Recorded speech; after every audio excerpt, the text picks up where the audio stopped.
In a country torn by bloody civil war, a young man seizes power. In his native tongue, he is called Dracula.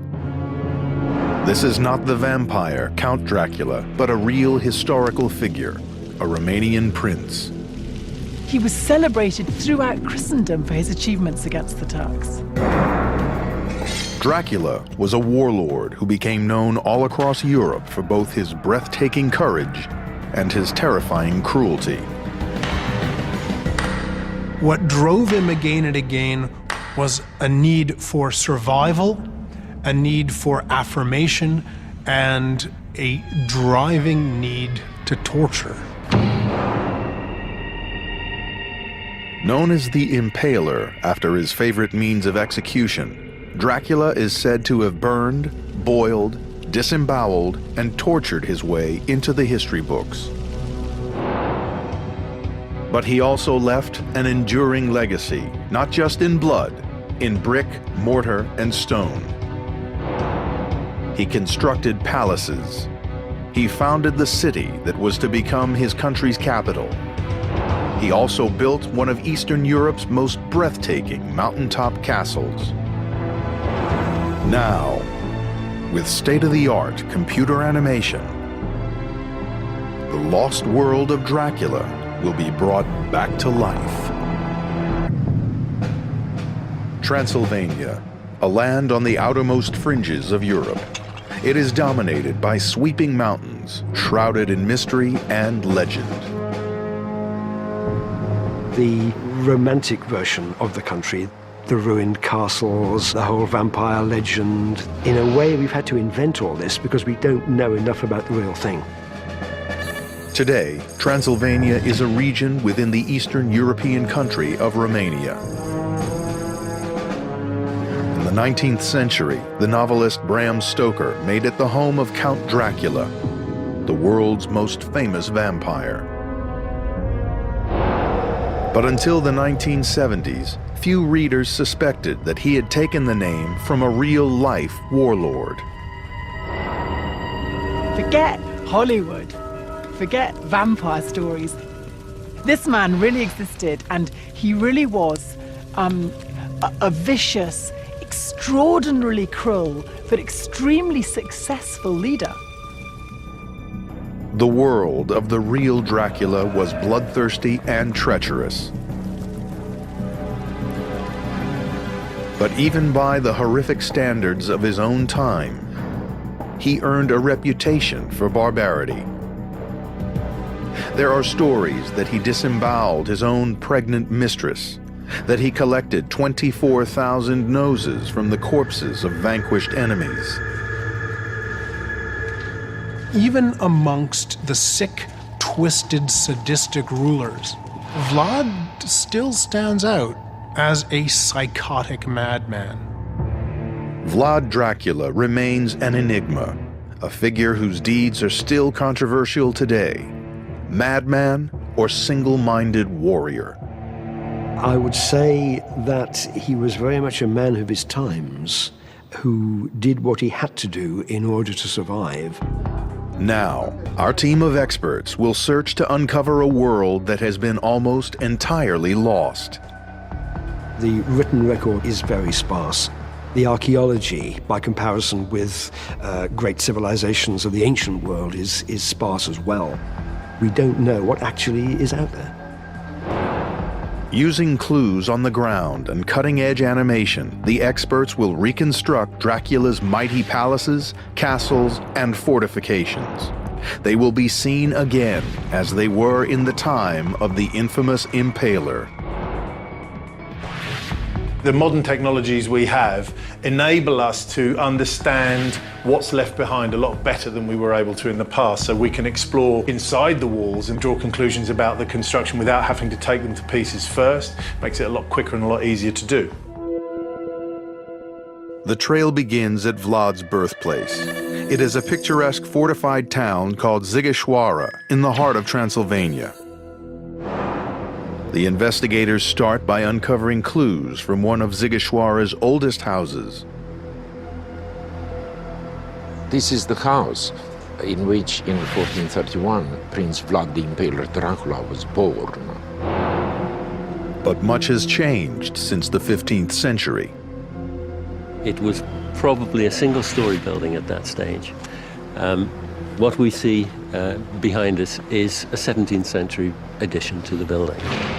It's not as it would have been in Vlad's day. We can now reveal Dracula's birthplace as it looked when he was born. A one-story building in the heart of the citadel, it lacked sewers, plumbing, the most basic amenities. Yet the thick riverstone it was built from provided its most important feature, security. Vlad's hometown was one of the safest in all Transylvania. The walls yield the first clue to the spectacular fortifications that existed here when Vlad Dracula was born. This effectively was the town wall, and it's punctuated with defensive towers. And behind us, we have one of the most elaborate. The walls and defensive towers, called bastions, were up to 10 feet thick. They were there simply to prevent any enemy from sacking the city. If you look at the lower area, we have the cranels where they poured the boiling oil and hot water on people who were attacking the fortress. And in the upper part, we have an arrow slit.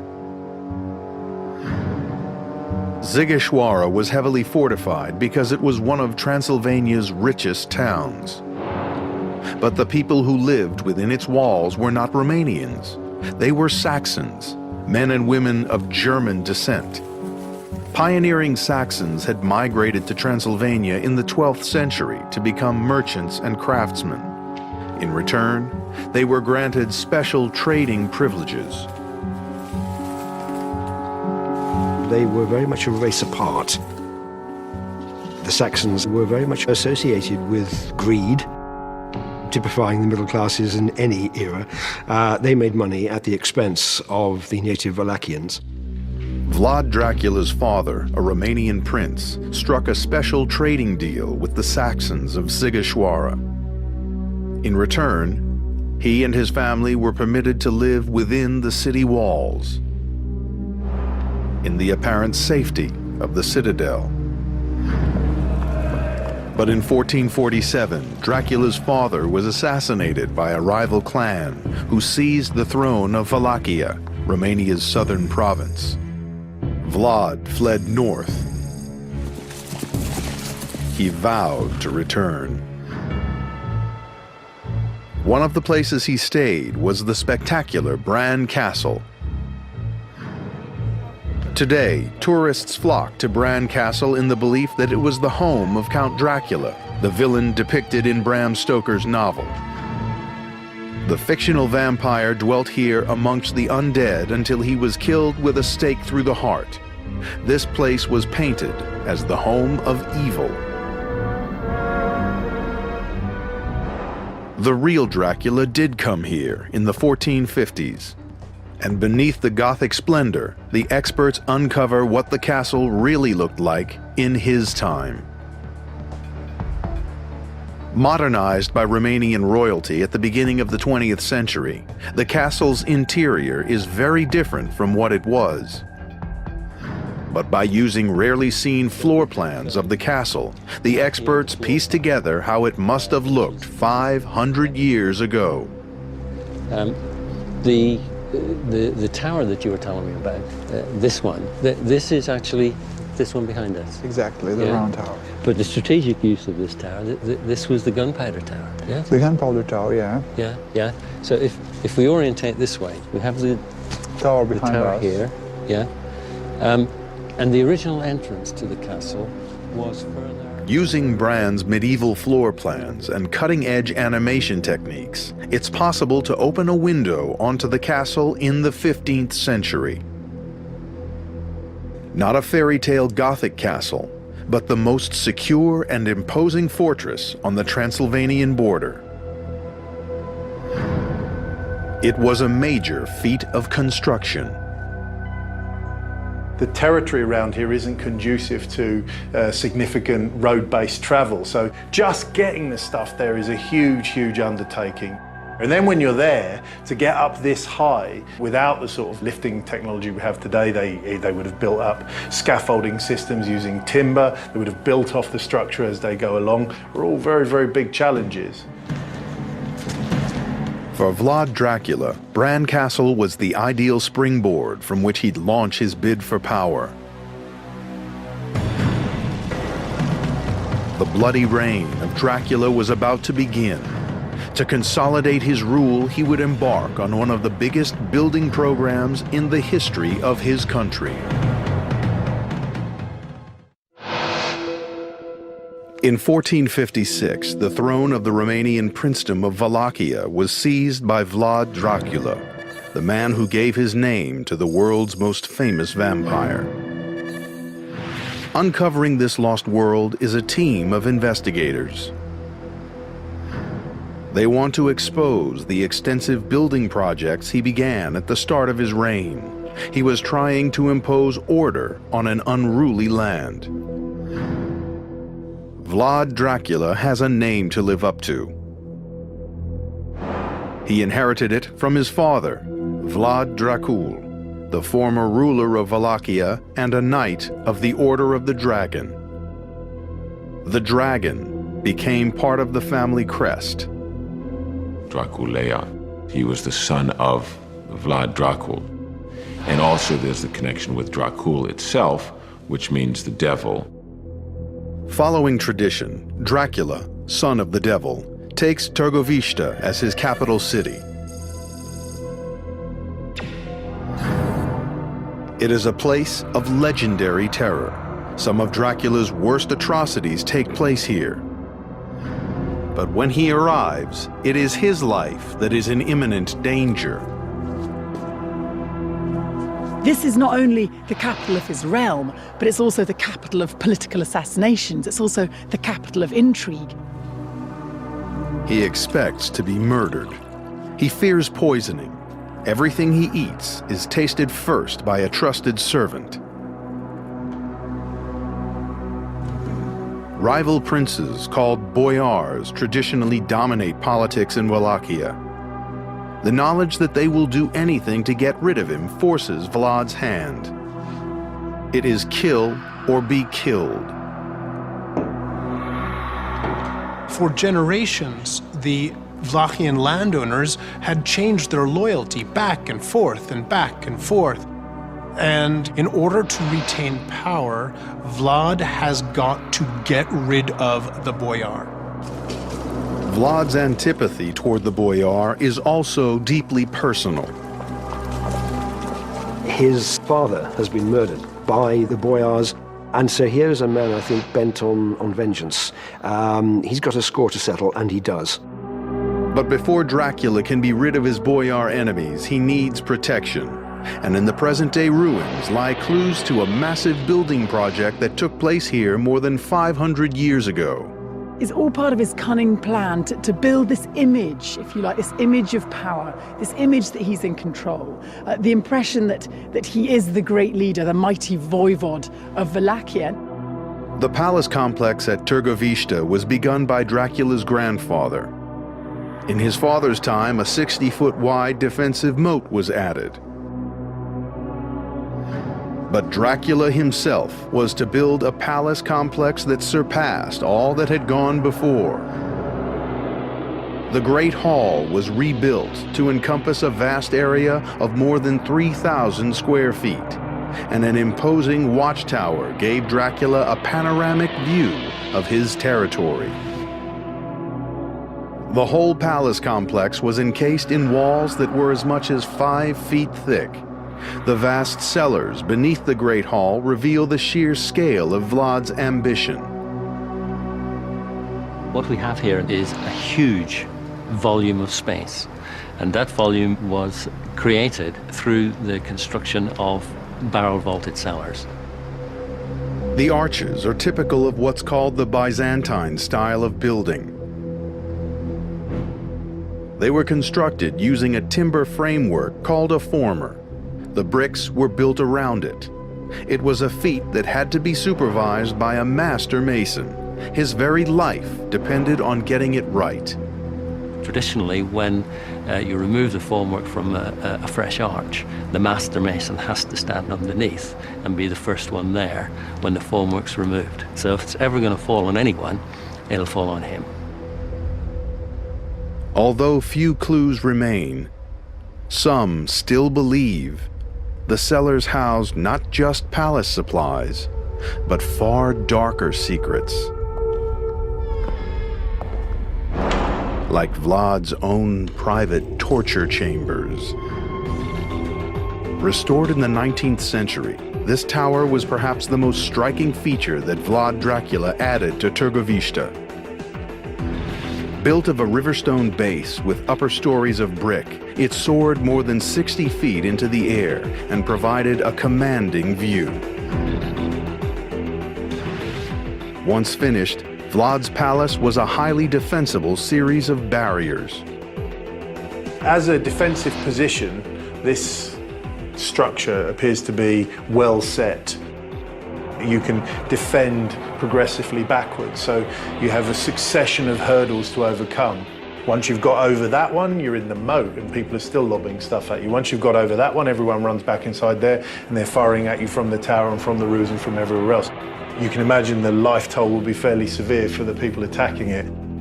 With Târgoviște transformed into a high-security headquarters, Dracula began exterminating his boyar enemies. He showed ruthlessness that has become legendary. There is no doubt that the only way Vlad could get rid of the boyar and cement himself in power was to kill them all. On Easter Sunday, 1457, Dracula committed one of his most infamous atrocities. He set his trap by inviting the boyars to a meal in the Great Hall. Vlad asked them rather pointedly how many lords they had had over a 50-year period, and most of them couldn't answer him because they'd had so many.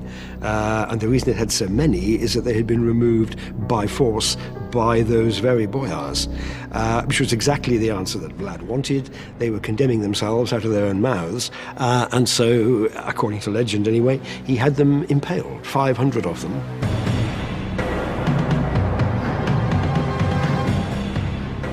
Impalement was a terrifying method of execution.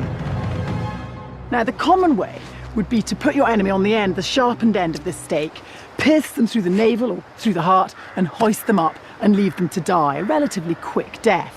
That was for the more fortunate, because if you really wanted to make an example of you, he'd take this rounded end and he'd grease it, and then he'd pull your legs apart and insert it into your rectum. So through your bottom, and gradually the stake would work its way through your body. This might take a couple of days, okay? So you'd be literally dying for hours. Târgoviște was littered with the impaled bodies of the dead and dying.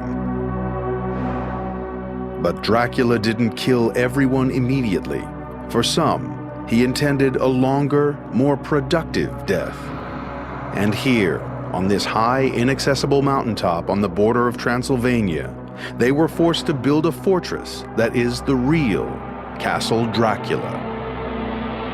It is a place that would serve as Vlad's sanctuary in a coming campaign of terror.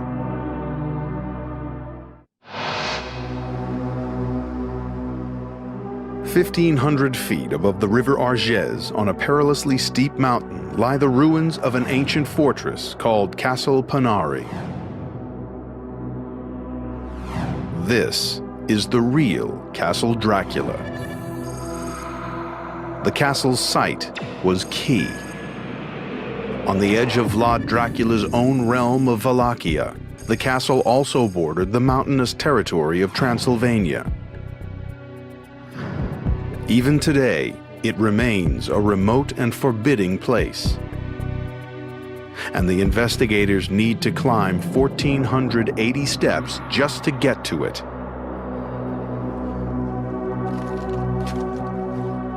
Within these ruins lie remarkable archaeological clues which will help the investigators bring the castle back to life. For a prince bent on achieving absolute power, this was a prime strategic location. And you see here to the south, we have Vlad's lands, his Wallachia. And of course, 50 miles beyond those mountains, you have Târgovește, his very own capital city. But of equal importance, and over here to the north, you have Transylvania. Transylvania, which of course included a couple of Vlad's strongholds. And equally importantly, this was the prime position from which he could deal with those pesky Transylvanian Saxons. Transylvania is home to the rich Saxon merchants whose wheeling and dealing threatens Vlad Dracula's grip on power. Since he needs to act swiftly in building the castle, he resorts to unconventional techniques and slave labor.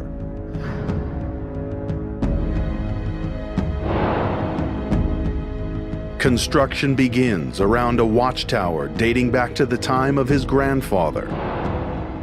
But Vlad envisages something far greater. A fortress that will not just occupy the whole summit of Pânari, but enlarge it. Clues to how he did it are encoded in the ruined walls that still surround the castle. They give it its strange two-tone appearance, with red brick sitting on top of a gray stone base. It is a very, very unusual structure because of the combination of the stone and the brick. I would have expected here to have seen the whole thing constructed in stone. Perhaps it was actually easier to build in brick. It certainly would have been an awful lot quicker. Though they stand on a narrow mountain summit, these walls are a staggering 9 feet thick.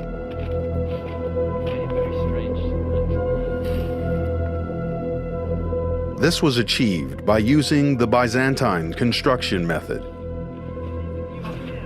The Byzantine style was first of all to build the two external walls in brick and then to infill those walls with rubble. The combination of the outer wall, the inner core, and the inner wall together make this an absolutely solid structure. What held the walls together was also the secret of the castle's survival in an area that was actually an earthquake zone. They used lime mortar. This is what lime, in its putty form, actually looks like. Okay. It's like a very rich whipped cream, effectively. But because it's lime, it won't completely set in this sort of situation, and therefore it allows flexibility. It allows the walls to move, which of course is going to be very useful in an earthquake situation. We won't suffer severe cracks and damage in the same way that you would if you were to use cement. Though they have been struck by numerous violent earthquakes, many of Castle Dracula's walls still stand today. They were constructed by slave labor, the nobles that had been spared from impalement during the Easter massacre at Târgovește. Forced marched to Pânari, they were now to suffer a far longer, lingering death. Wallachian chronicles report that these men and women worked so hard, they worked until their clothes fell off. They were naked, quite literally. But the castle wasn't built just by slaves. One ingenious piece of engineering proves that master craftsmen must have been involved. The castle's roofs gather rainfall into the cistern. It's constructed in stone, which is it's called rabbetting. And basically, it's cut in the angles of the stone so that the next stone sits in exactly against this one. But what this actually shows is that when this was constructed, whoever was involved in the engineering side of things really understood the whole process of stone construction of what was needed to hold water for a castle of this size and quality.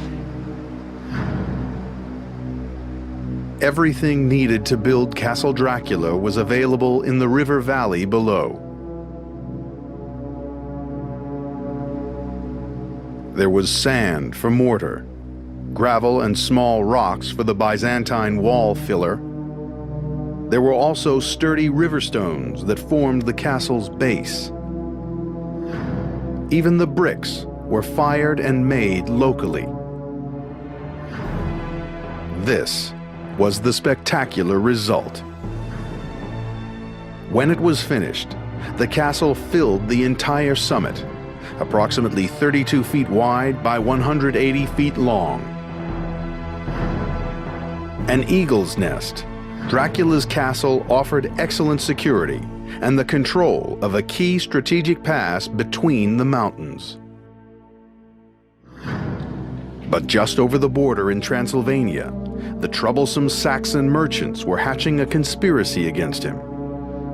To protect their profits, they were supporting a rival claimant to Vlad's throne.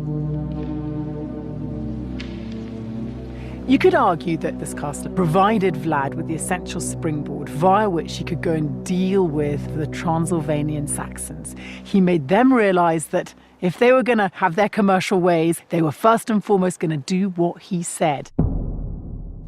A major confrontation lay ahead.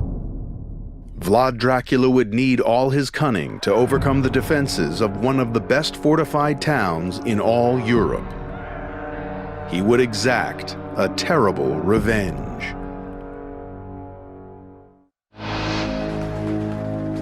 German chronicles report that in 1459, Vlad Dracula, the real-life Romanian prince, embarked on a campaign of terror. It was so savage that the name of Dracula would never be forgotten. Rallying his troops at Bran Castle, he marched into Transylvania. Saxon merchants were plotting to overthrow him. He intended to punish them. Their base was in Brasov. Concealed within the modern-day city are the fortifications of what was medieval Transylvania's richest and most well-defended town. The Saxons had been siding with Vlad's enemies. They were untrustworthy and they were foreign anyway. So in Vlad's book, that's fair deal. Today, the picturesque town gives few clues to the bloody events that unfolded here 5.5 centuries ago. Vlad's attack on Brasov was not easy. The city's military defenses were formidable. A huge wall, nearly 14 feet thick in some places, ran around the entire Saxon city. There were bastions at regular intervals.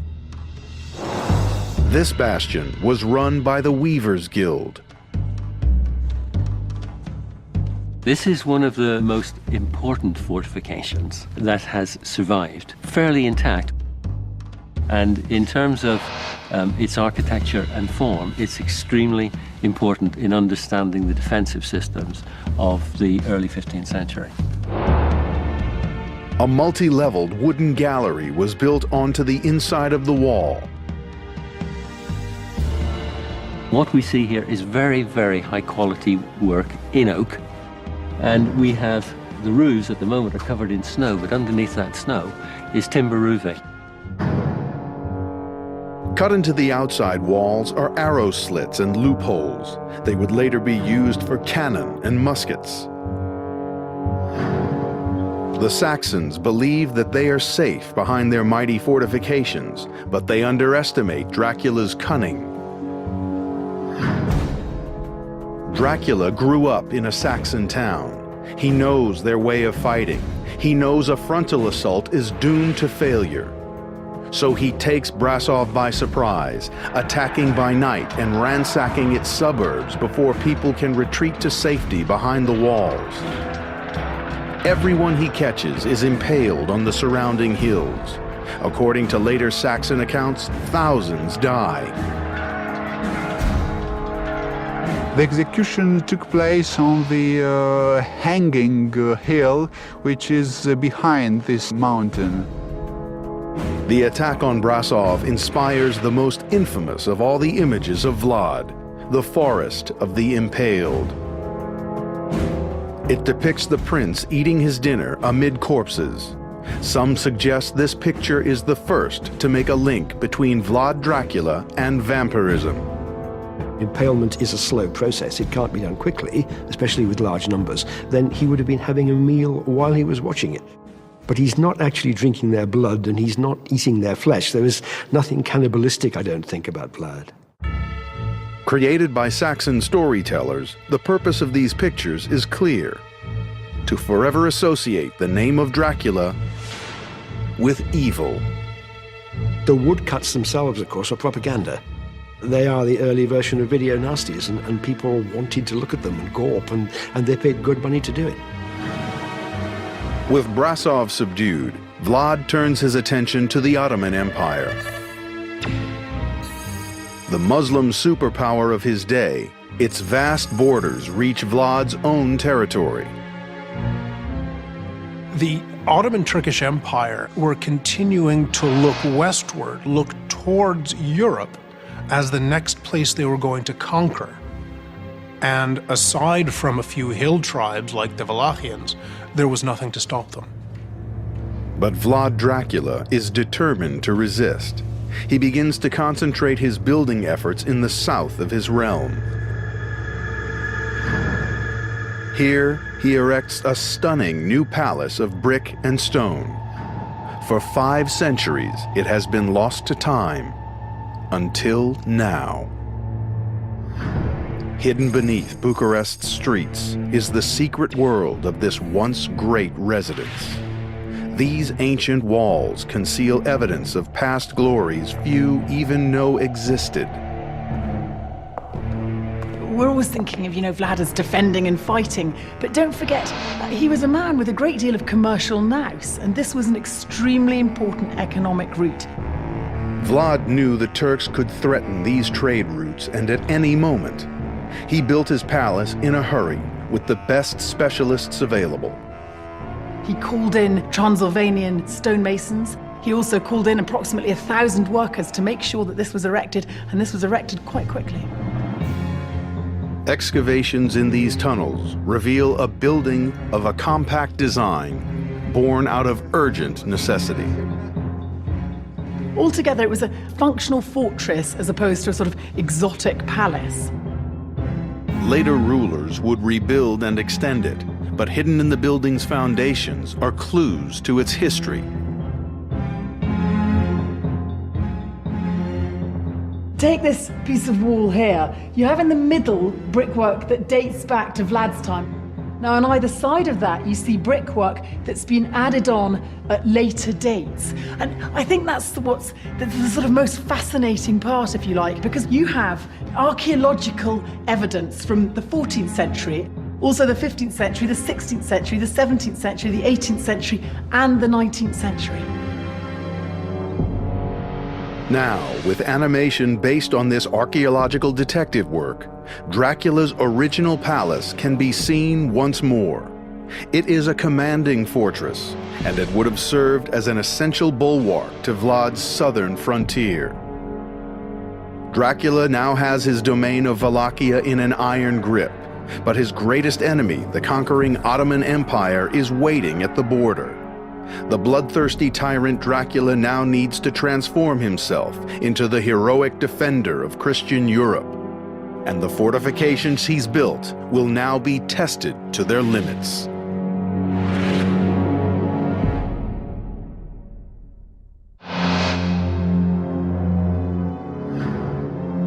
With his country secured by a series of fortified palaces, Vlad Dracula, Prince of Wallachia, begins planning for war. Amid the massive 5-foot-thick walls of his palace at Târgovista, Vlad receives a delegation from the Ottoman Turks. The Turks' all-conquering armies have reached his borders, and they now threaten Christian Europe. According to legend, The envoy demands Vlad pay a tribute, but he refuses, claiming the envoy had insulted him. They don't remove their turbans. And Vlad asked them why they were being so insulting, and they said, it's not our custom. We never remove our turbans. So he ordered then that they could never remove their turbans, because they were to be nailed to their heads. By the winter of 1461, Dracula and the Turks are at war. With an unexpected speed and boldness, Dracula leads his soldiers on a brilliant campaign into enemy territory. Everyone who gets in his way is put to the sword. A nobleman like Vlad could not hang back in battle. He had to be physically courageous, otherwise he was nobody. Vlad returns to the safety of Târgoviște's fortifications. In 1462, he writes to neighboring kingdoms, demanding help from his fellow Christians. With one dispatch, he sends a demonstration of his military prowess. 23,884 severed noses cut from the faces of his fallen enemies. The Turkish Sultan Mehmet, himself a ferocious general, sets out to meet him in battle. He brings an army that dwarfs Vlad's by 3-1. Though Târgoviște has formidable defenses, Vlad knows the palace cannot withstand a protracted siege. The way you broke down defensive positions like this was either intrigue, where you paid someone to let you in, open the door, or you starved them out. They're a good answer if all you're worried about is someone knocking on your door for a few weeks. If you have to hide here for 3 years, it's not quite so good. Vlad is forced to change his tactics and go on the run. Mehmet was a master of psychological warfare. But what he encountered was an even more powerful psychological warrior. Vlad uses savage guerrilla tactics. He keeps to Romania's thick forests, venturing out to strike quickly and brutally, then vanishing. For Vlad, it's like being a big shark. If you stand still, you die. As the Turks advance, Vlad uses every conceivable tactic to break their morale. He attacks by night, he poisons their wells, he burns their crops. He even pays diseased men to infiltrate the Turkish ranks and pass on infections. Vlad's campaign of psychological terror reaches its climax outside the walls of Târgoviște. When he abandons his palace, he leaves behind a site that will haunt the Sultan for the rest of his life. It gives rise to Vlad's Turkish nickname. They call him Kazikli Bey, the Impaler Lord. Mehmet himself, who was a frighteningly cruel man, turns away. The sight of 20,000 corpses with their bowels spilled out down poles was enough to take a seasoned, young, fit soldier like Mehmet II and send him running. The traumatized Sultan retreats to his homeland, leaving others to fight Dracula. They drive him back. He is forced to retreat to his sanctuary at Punari, Castle Dracula. The castle's position and defenses make a frontal assault impossible. But for some of those trapped inside, life becomes unbearable. Panic-stricken by the idea of being tortured to death by the Turks, Dracula's wife throws herself from the battlements. Her body falls into the river far below. To this day, it is called the Princess's River. But Vlad does not give up. He will get out and live to keep fighting.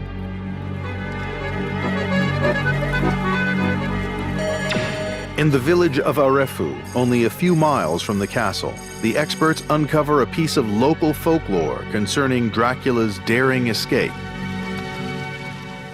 Stimați oaspeți, cu permisiunea dumneavoastră, crede că tu ești The villagers take great pride in the way in which they've helped shape history, how they helped trick the Turks. And basically they devised a plan whereby they turned their horseshoes the wrong way round and reattached them onto their horses. And then they led Vlad away on these horses in the dead of night. So of course the Turks, when they saw the footprints, thought he'd gone into the castle, but in fact he had actually left the castle unbeknown to them. Mulțumesc foarte mult. Dracula flees into Transylvania and exile. 10 years later, he returns and reclaims his throne. He comes back to his palace in Bucharest and again begins preparing defenses to repel a Turkish invasion. But before work gets underway, Dracula's reign ends. Vlad's death is shrouded in mystery. He was almost certainly killed in battle, although whether that was in a fair fight in the heat of the moment or whether it was murder, we don't know. I personally subscribe to murder. Local folklore has it that he was buried here, in the beautiful island monastery of Snagov. Once surrounded by heavily fortified stone walls, the monastery was later used as a prison.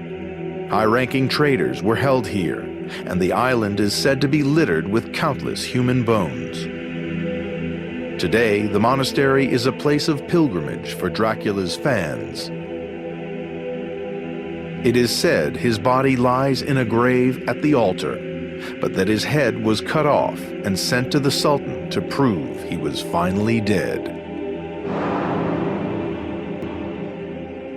Tradition and wishful thinking places Vlad in this tomb at the monastery of Snagov, but the tomb is empty.